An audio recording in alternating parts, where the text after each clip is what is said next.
UFC 301 just happened, and today I'm going to do some matchmaking for the fighters that were on the card. Stick around to hear my thoughts on the fights to make after UFC 301.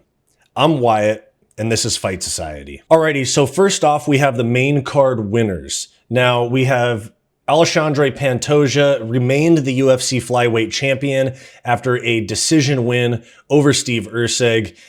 I saw many comments calling this a robbery. I didn't see it that way. I scored it 4-1 Pantoja. Maybe that's a controversial take to some of you guys, but I had it 4-1 Pantoja. Alessandro Pantoja has beaten most of the top 15 at flyweight. He has wins over, I think, 6 or 7 ranked fighters.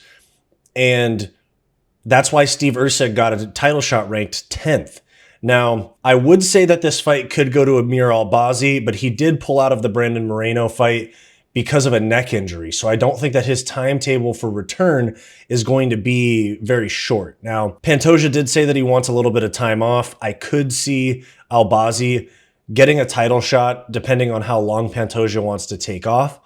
But I think that Pantoja's next fight, and a much harder fight, will be against somebody who is a very strong grappler. Maybe they don't have the most exciting fight style, but I do think his next fight is going to be against Muhammad Mokaev, who beat Alex Perez at the Apex, and he wanted this fight at Brazil, or he wanted this fight at 301 in Brazil, but his win wasn't very exciting. Erceg had a knockout win on the same card. The fight went to him. It didn't work out for Steve Erceg, but I think that given Pantoja's dominance in the grappling of that fight, I think that they're going to give Pantoja a much tougher test, and he's going to fight Muhammad Mokaev. Moving on from there, we have Jose Aldo, who just won in the co-main event in his return from retirement against Jonathan Martinez. I picked Martinez in that fight. I was not expecting Aldo to look so crisp and so dialed in coming off of retirement. And I didn't think that the moment was going to get to Martinez as big as it did. He looked very timid, and he looked like he was very gun-shy. And I think that Jose Aldo has earned himself a top contender. He was already in the top 5 before he retired. He lost to Merab, arguably the best performance anyone's had against Merab. And he was supposed to fight Dominic Cruz on this card. Cruz ended up not being able to make it.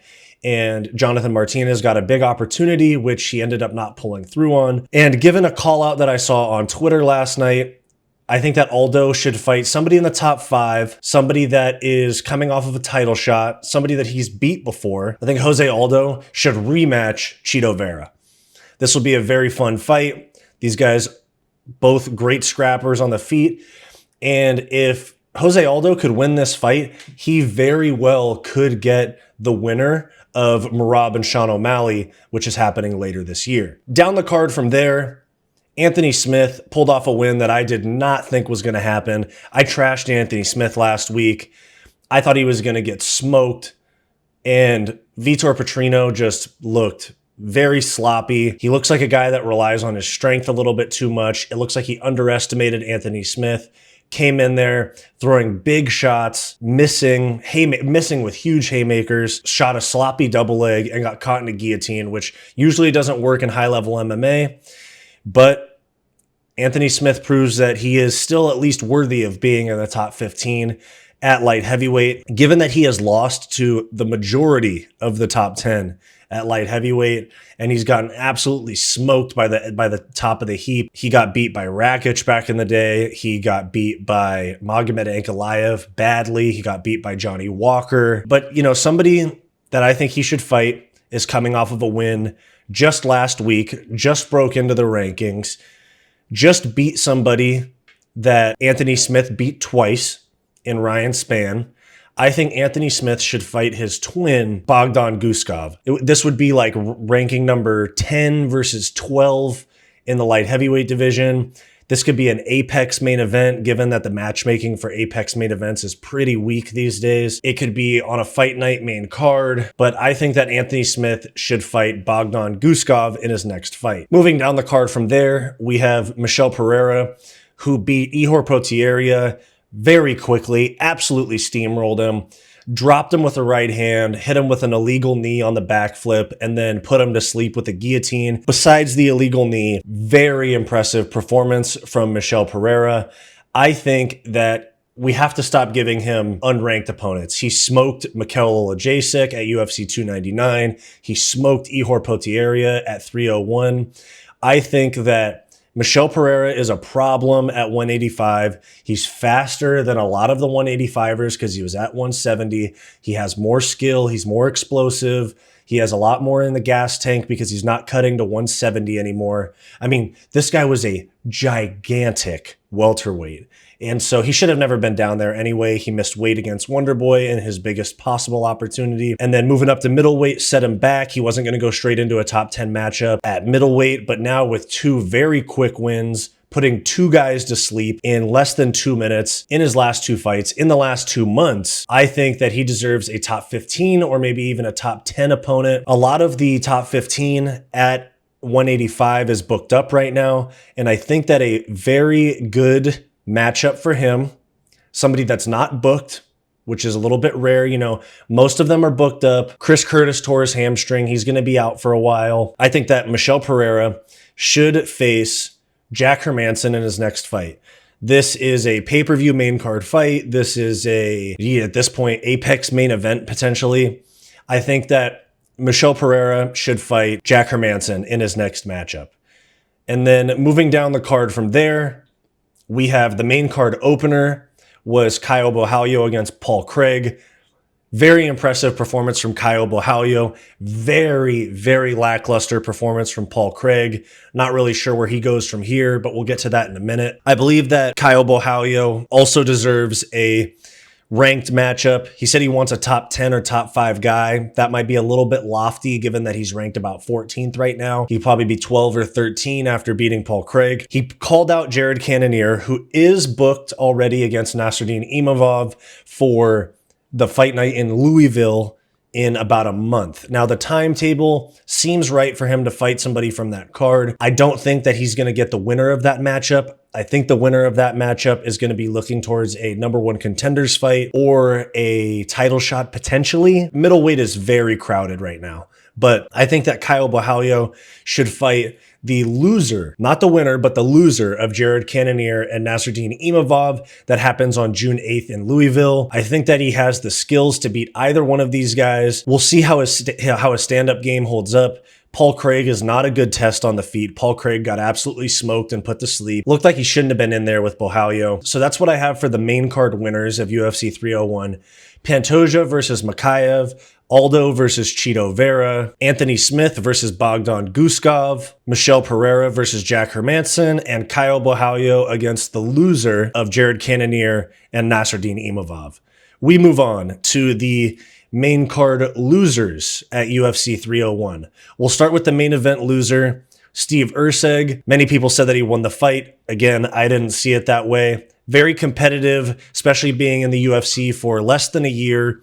Fourth UFC fight against a very good champion that has beaten most of the ranked flyweights at this point in his career. He deserves a big matchup. He shouldn't go down in the rankings. He's probably going to move up even coming off of a loss come Tuesday. And I think that he should be not in a number one contenders fight, not in a number one contenders fight, not a rematch with Pantoja. But I think that a good matchup for him would be someone who's been close to a title shot, but has pulled out a lot recently. I think that he should fight Manel Kape. I think that Steve Erceg versus Manel Kape makes for a great matchup on the feet. It makes for a great main card fight on the UFC 305 card in Australia coming in August. It just depends on how much time Steve Erceg wants to take off after a 5-round decision loss. I don't think he really took much damage. He mostly just got dominated on the ground. And I think that 3 months from now, today's May 5th, 3.5 months, I think that's an okay turnaround for Steve Erceg. He didn't get insanely damaged. He didn't get dropped. I think that 3.5 months is an okay amount of time for him to come back. Manel Kape is definitely looking to fight a big name in the flyweight division. Steve Erceg just coming off of a title shot. That looks like a good matchup. I think Steve Erceg versus Manel Kape for UFC 305 in August in Australia is the right call to make. Moving down the card from there, the co-main event loser, Jonathan Martinez, lost to Jose Aldo. Honestly, very lackluster showing. I picked him. I thought he was going to be much more aggressive, much more violent. I thought that his youth and activity compared to Jose Aldo was going to give him an advantage, but he wasn't able to get anything going. He was pot-shotting. He was throwing no combos, wasn't getting his signature leg kicks off. 36-year-old, 37-year-old Jose Aldo looked way faster and way more aggressive than him. That was a big shot for him. Came up short. I don't think he's going to fight up in the rankings. I think he's going to fight someone near his slot. I think he's going to fight someone in the 10 to 15 range. And I think a very good matchup for him would be Mario Bautista. This would be ranked 12 versus ranked 13 at bantamweight. Two very good young prospects. Martinez could turn around fairly quickly. He didn't take much damage. He, to be honest, just got outpointed, outboxed. Aldo looked amazing. Martinez didn't. I think he should fight Mario Bautista next. Jonathan Martinez versus Mario Bautista. Moving down the card from there, we have Vitor Petrino was looking to break into the light heavyweight rankings with a win over Anthony Smith. He came out very sloppy, got submitted in 2 minutes by a guillotine. Honestly, very, very brutal performance by Petrino in front of his home crowd in Brazil. I think he needs to fight someone who is just outside of the rankings. He's definitely not going to get another shot at the rankings right away after losing convincingly to Anthony Smith. So I have Vitor Petrino against Ion Cutelaba. Both of these guys have been fringe ranking guys. Going into this week, before Bogdan Guskov beat Ryan Spann, Petrino was ranked 15th. I believe Cutelaba's been ranked before. This is a good matchup. The winner of this fight could get a fringe ranking guy somewhere between 10 and 15 on the rankings. Moving down the card from there, we have Ihor Potieria, who got absolutely steamrolled by Michel Pereira. Short notice fight against a very scary, very talented, very explosive middleweight. Didn't really take much damage. He got dropped, choked to sleep, didn't get KO'd or anything like that. I think that a quick turnaround wouldn't be the end of the world for him. I like him at middleweight compared to 205. He was undersized for 205. They originally had him booked for the Saudi Arabia card on June 22nd, which is the Rob Whittaker Hamzat Chimaev main event. They had Potieria booked against Sharaputin Magomedov for that card. They pulled him off of it to put him in this fight against Pereira. That fight is about 6 weeks from now, 6 or 7 weeks from now. I think that given that he took one big shot, didn't get KO'd, and then choked to sleep, he didn't take an incredible amount of damage. I could see him making a quick turnaround. And if they do, I'd like to see him rebooked back on that card against Sharaputin Magomedov. I thought that the rumors were saying that Magomedov was going to get a ranked opponent next, and then they came out with this announcement about Potieria. If that's what they wanted to do, I don't think anything's changed since then. I think that they should book Ihor Potieria back on the Saudi Arabia card against Sharaputin Magomedov. Seems like a good matchup to me. Moving down the card from there, opening the main card, Paul Craig lost to Caio Borralho in very convincing fashion. Very lackluster performance from Paul Craig. He is undersized a little bit for 205. He doesn't have the speed or the reaction time or the chin. At 85, they're way faster. He can't just slick jiu-jitsu his way into wins like he did at 205. And honestly, my first reaction last night when I saw that was Paul Craig needs to retire. His reaction time was terrible, super slow, wasn't reacting to punches being thrown at him. Basically zero boxing at all. Just throwing body kicks and getting clipped. Tried to pull guard a couple times, but Caio Borralho disengaged. And I think that Paul Craig needs to fight somebody who is slower, not as good on the feet, a little bit more towards the grappling. I think that that person that fits the bill for Paul Craig's next fight is Chris Weidman. Chris Weidman coming off of his eye poke TKO win over Bruno Silva at UFC Atlantic City. He's strung a couple wins together now. Maybe he could get a ranked opponent. Paul Craig's going to be a fringe ranking guy. He was ranked 13 before this fight. He'll probably be 13, 14, 15, something like that. Chris Weidman says he's got a lot left in the tank, still wants to be a champ. Book it. Paul Craig versus Chris Weidman. Loser retires. Moving on from there, We have the winners of the prelims. First off, we have Joe Anderson Brito, who won in very impressive fashion against Jack Shore. I believe Jack Shore should move back down to bantamweight. He looked out-muscled by a long shot by Joe Anderson Brito.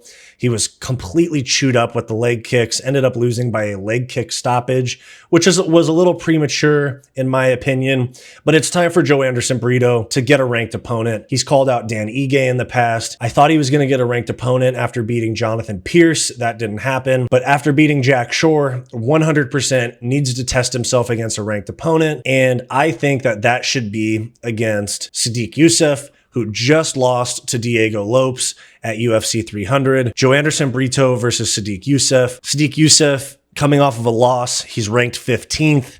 It's time to defend your ranking spot. Like, it wasn't at stake when you were fighting Diego Lopes. Now you're ranked 15th.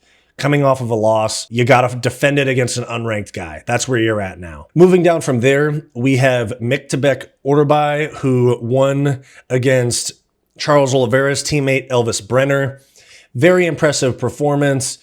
Won 3 rounds to 0, but it was 29-27. He got a point deducted. A little iffy to me, but got a point deducted for grabbing the fence on a takedown attempt. That was Brazil home field advantage right there. 1 fence grab and a point taken. It did prevent the takedown, not gonna lie, but it was very mature. No warnings, no anything. This guy's legit. Now, I was originally thinking he should get in there with a ranked opponent, but definitely a fringe ranking guy is up next for him.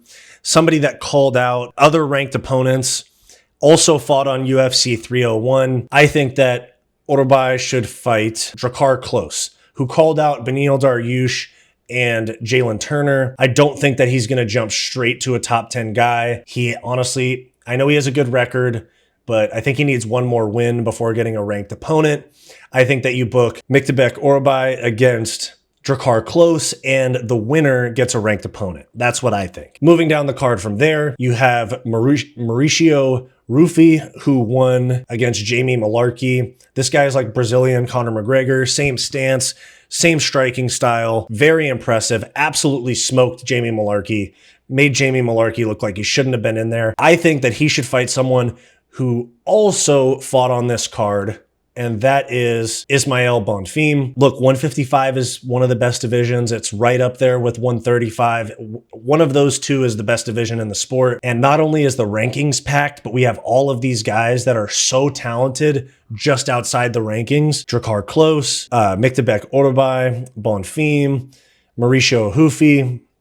One of these guys is going to fight a ranked opponent as well. The winner, if they book this matchup, the winner of Ruffy and Bonfim will get a ranked matchup. Jamie Mullarkey in your UFC debut is a tough out, and he absolutely smoked him, looked very impressive. Down the card from there, we have Yasmin Lucindo, 22 years old, breaking into the rankings with a win over Karolina Kowalkiewicz, and I think that she's going to fight somebody in that top 15. And look, I did my research. I looked at the bookings in the top 10, like round 8 to 15. A lot of people are already booked up in the next month or two. You never know how quickly people are going to be able to turn around. But somebody that just fought on UFC Atlantic City, coming off of a loss, ranked 10th. I think a good matchup for Yasmin Lucindo is Lupi Godinez. Both young, both very talented, both have a lot longer to go in the sport. A loss here for either of them is not career ending. Obviously, it's not a huge threat to their career. I think that both of these young, talented female fighters should get matched up against each other, and the winner will get a top 10 opponent. But so much of that strawweight top 15 is booked up or just coming off of a loss or ranked a little too high. Like Yasmin Lucindo is not going to get a top 5 opponent after beating ranked number 13 and going to a decision. So Yasmin Lucindo against Lupi Godinez, that's what I would book next. Moving on from there, the very first fight of the night was Alessandro Costa, Diego Lopes' teammate, against Kevin Borjas. Finished him with leg kicks, absolutely ate him up with the leg kicks. People got to learn to check calf kicks especially. It shuts you down so fast. I don't think he deserves a ranked opponent right away. He did lose to Steve Ursig. You don't just get one win off against Kevin Borjas and go right back into the rankings. I think he should fight somebody who's had nothing but tough matchups since he's been in the UFC, has fought ranked guys. I think that Alessandro Costa should fight Charles Johnson. This is a tough test for him. He's a tough night out for anybody, even if he does have a losing record in the UFC. Alessandro Costa versus Charles Johnson. So that's what I have for fights to make after UFC 301. We have Pantoja versus Makayev, Aldo versus Chito Vera, Smith versus Bogdan Guskov, Michel Pereira versus Jack Hermanson, Kyle Bohalio against the loser of Cannonier and Imavov, Steve Ursig against Manel Kape, Jonathan Martinez versus Mario Batista, Vitor Petrino against Ion Kultilaba, Ihor Potieria against Sharaputin Magomedov, Paul Craig against Chris Weidman, Joe Anderson Brito against Sadiq Youssef, Miktebek Orbay against Drakkar Klose, Mauricio Ahufi against Ismael Bonfim, Yasmin Lucindo against Lupi Godinez, Alessandro Costa against Charles Johnson. Let me know what you guys think. Any matchups that you think I missed or would be better matchups for the fighters that I listed down below. Give me your thoughts on UFC 301 fights to make.